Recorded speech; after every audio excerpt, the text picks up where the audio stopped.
ಯಾರ ಮೇಲಾದ್ರೂ ಸೋಲಿ ನೀವು. ಪಾಕಿಸ್ತಾನ್ ಮೇಲೆ ಮಾತ್ರ ಸೋಲಂಗೆ ಇಲ್ಲ. ಅಬ್ರಾರ್ಗೊಂದು ಹೇಳ್ಬಿಡ್ತೀನಿ, ಅಬ್ರಾರ್ ನಿಮ್ಮ ಏನೇ ಅಬ್ಬರ ಇದ್ರು ಅದು ನಮ್ಮ ಭಾರತದ ಆಟಗಾರ ಜೊತೆ ಬೇಡ ಆಯ್ತಾ. ಯಾಕೆ ಹೇಳ್ತಿದ್ದೀನಿ ಅಂತ ಹೇಳಿದ್ರೆ, ವಿಕೆಟ್ ತಗೊಂಡ್ರ ಇನ್ನ ಯಂಗ್ಸ್ಟರು, ಓಕೆ ಕಲಿಯೋದು ತುಂಬ ಇದೆ. ಶುಭ್ಮನ್ ಗಿಲ್ ವಿಕೆಟ್ ತಗೊಂಡ್ಬಿಟ್ಟು ಅಂತೆ ಈ ಪಿಚ್ನಲ್ಲಿ ಒಂದು 250-240 ರನ್ಸ್ ಎಲ್ಲ ಹೊಡೆದು ಬಿಟ್ರೆ ಅವ್ರು ವಿನ್ನು ಫಿಕ್ಸ್ ಆಗಿಬಿಟ್ಟಿದ್ರು. ಅವ್ರು ವಿನ್ನು. ಯಾಕಂತ ಹೇಳಿದ್ರೆ ಇಂಡಿಯಾ ಹತ್ರ ಚೇಸ್ ಮಾಡಕ್ ಸಾಧ್ಯನೇ ಇಲ್ಲ ಅಂದ್ಬಿಟ್ಟು. ಏನಕ್ಕೆ ಹಂಗೋ ಏನೋ ಗೊತ್ತಿಲ್ಲ, ಬಂದ ತಕ್ಷಣ ಹೊಡಿಯೋಕೆ ಹೋಗ್ತಾರೆ. ಅವ್ರ ಮೈಂಡಲ್ಲೇ ಇಟ್ಕೊಳ್ಳಲ್ಲ ಪಕ್ಕದಲ್ಲಿರೋರು ಸೆಂಚುರಿಗೆ ಚಾನ್ಸ್ ಇದೆ ಅಂತ.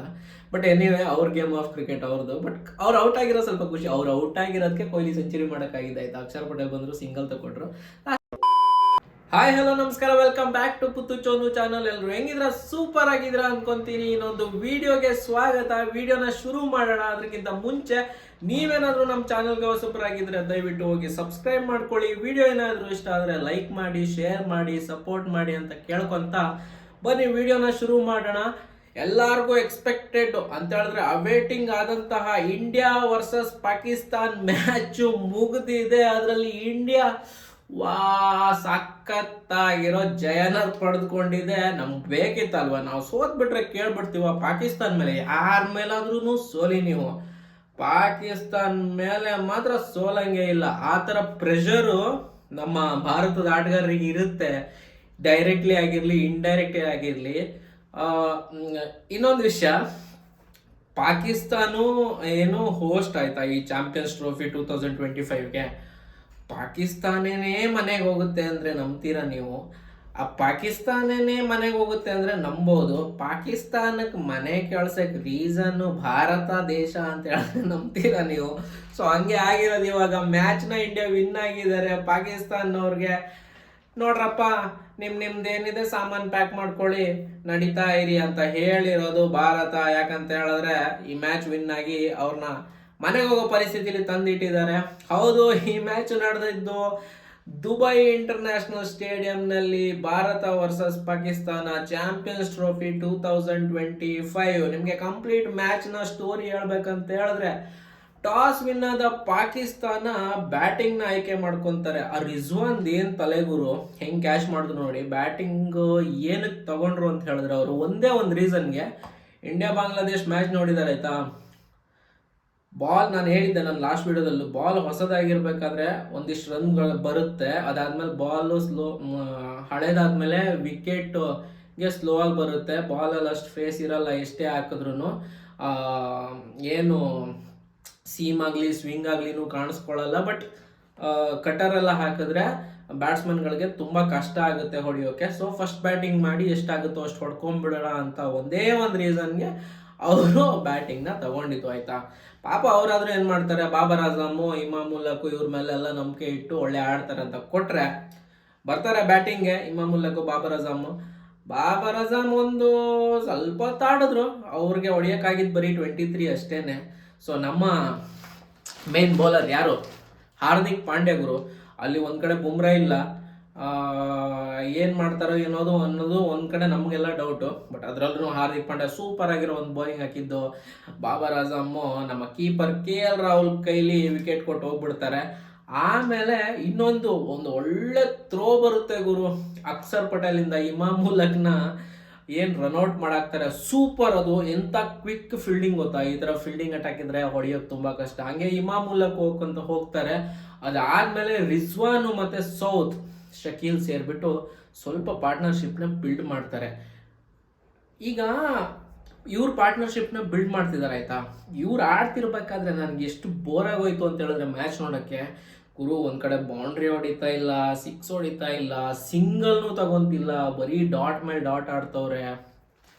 ಬಟ್ ಅವ್ರದ್ದು ಏನು ಸ್ಟ್ರಾಟಜಿ ಆಗಿತ್ತಂತೆ ಗೊತ್ತಾ, ಈ ಪಿಚ್ನಲ್ಲಿ ಒಂದು 250-240 ರನ್ಸ್ ಎಲ್ಲ ಹೊಡೆದು ಬಿಟ್ರೆ ಅವ್ರು ವಿನ್ನು ಫಿಕ್ಸ್ ಆಗಿಬಿಟ್ಟಿದ್ರು. ಅವ್ರು ವಿನ್ನು. ಯಾಕಂತ ಹೇಳಿದ್ರೆ ಇಂಡಿಯಾ ಹತ್ರ ಚೇಸ್ ಮಾಡಕ್ಕೆ ಸಾಧ್ಯನೇ ಇಲ್ಲ ಅಂದ್ಬಿಟ್ಟು. ಸೊ ಅದಕ್ಕೋಸ್ಕರನೇ ಅವ್ರು ಸ್ಲೋ ಆಗಿ ಆಡಿ ಪಾರ್ಟ್ನರ್ಶಿಪ್ ಬಿಲ್ಡ್ ಮಾಡಿ 240-250 ತನಕ ಹೊಡೆಯೋಣ ಅಂತ ಪ್ಲ್ಯಾನ್ ಆಗಿತ್ತು. ನನಗೆ ಇದು ನ್ಯೂಸ್ ಕೇಳಿದ್ಮೇಲೆ ಹೌದಾ ಗುರು, ಈ ಒಟ್ಟು ಭಾರತಕ್ಕೆ ಇವರು ತೊಂದರೆ ಕೊಡ್ತಾರೆ ಅಂತ. ಯಾಕಂತ ಹೇಳಿದ್ರೆ ಶಕೀಲಿಂದ ಒಂದು ಒಳ್ಳೆ 62 ರನ್ಸ್ ಬಂತು, ರಿಜ್ವಾನಿಂದ 46 ಏನೋ ಬಂತಲ್ವಾ. ಸೊ ಆಲ್ಮೋಸ್ಟ್ ಅವ್ರು ತಗೊಂಬಂದ್ರು. ಇನ್ನು ಮಿಕ್ದವ್ರು ಹೆಂಗಾದ್ರೂ ಮಾಡಿ 250 ಸೇರಿಸ್ತಾರೆ.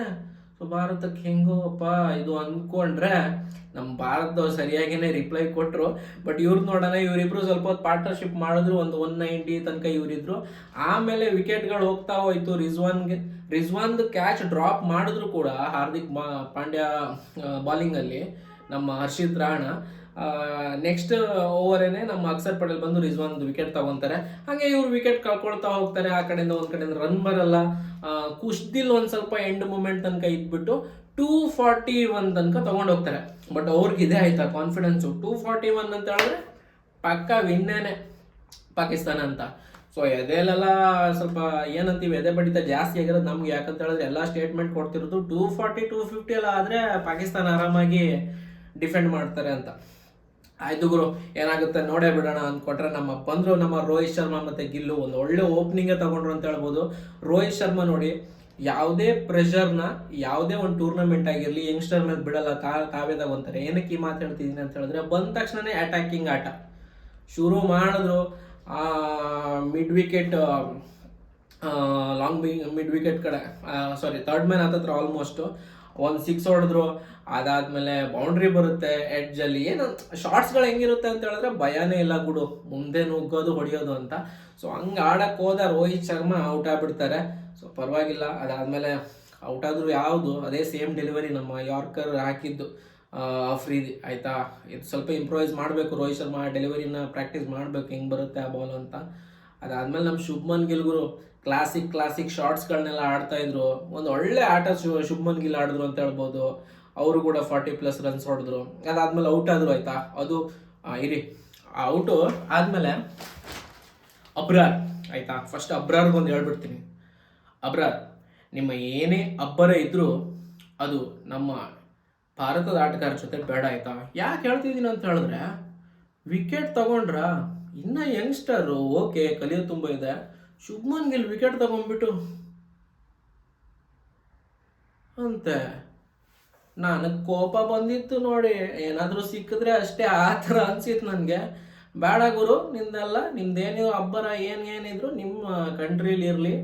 ಅಲ್ಲಿ ಆಚೆಗಡೆ ನಿಂತ್ಕೊಂಡು ಒಬ್ರು ನೋಡ್ತಿದ್ರು, ಇವ್ರದ್ದೆಲ್ಲರದು ಅಪ್ಪ ಸರಿಯಾಗಿ ಕೊಟ್ಟರು. ಯಾರು ಗೊತ್ತಾ, ನೀವು ಮೆನ್ಷನ್ ಮಾಡಿ ಯಾರು ಅಂತ.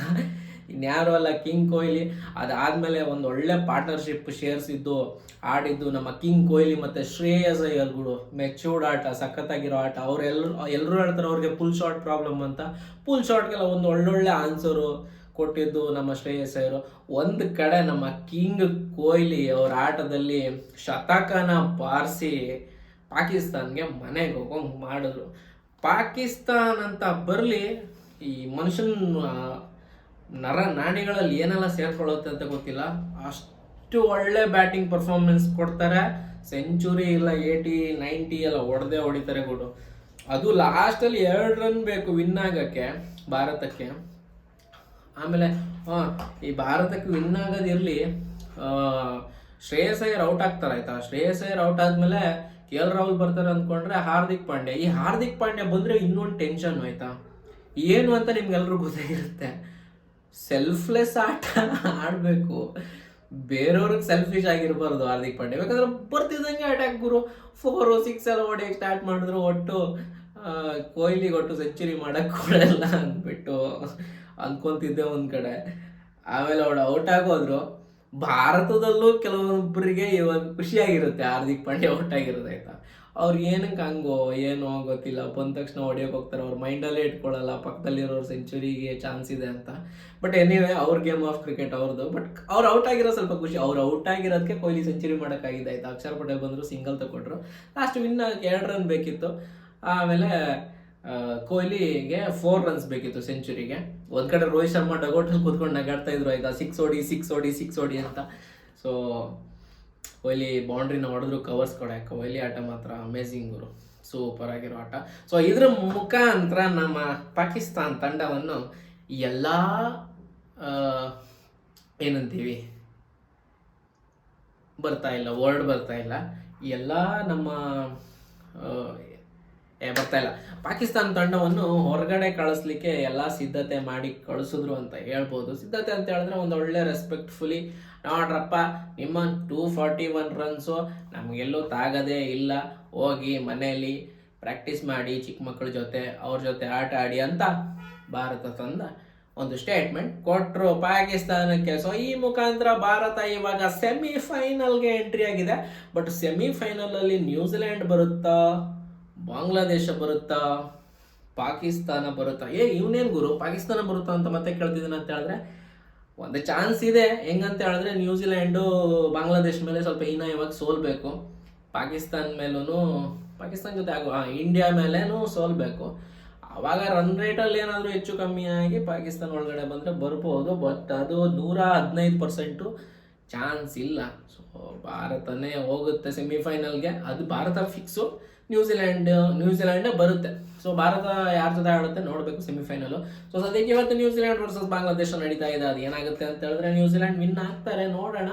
ಸೊ ಹೋಪ್ಫುಲಿ ಭಾರತಕ್ಕೆ ಒಂದು ಒಳ್ಳೆ ಸೆಮಿಫೈನಲಿಸ್ಟ್ ಅಪೋಸಿಟ್ ಸಿಗ್ತಾರೆ, ಅಪೋನೆಂಟು. ಸೊ ಅಲ್ಲೂ ಗೆದ್ದು ನಾವು ಫೈನಲ್ಗೆ ಹೋಗ್ತೀವಿ, ನೋಡೋಣ ಎಲ್ಲನೂ ಏನಾಗುತ್ತೆ ಅಂತ. ಬರ್ತೀನಿ ಅದೆಲ್ಲ ಅಪ್ಡೇಟ್ ಜೊತೆ. ಅಲ್ಲಿ ತನಕ ಸಿಗೋಣ, ಬಾಯ್.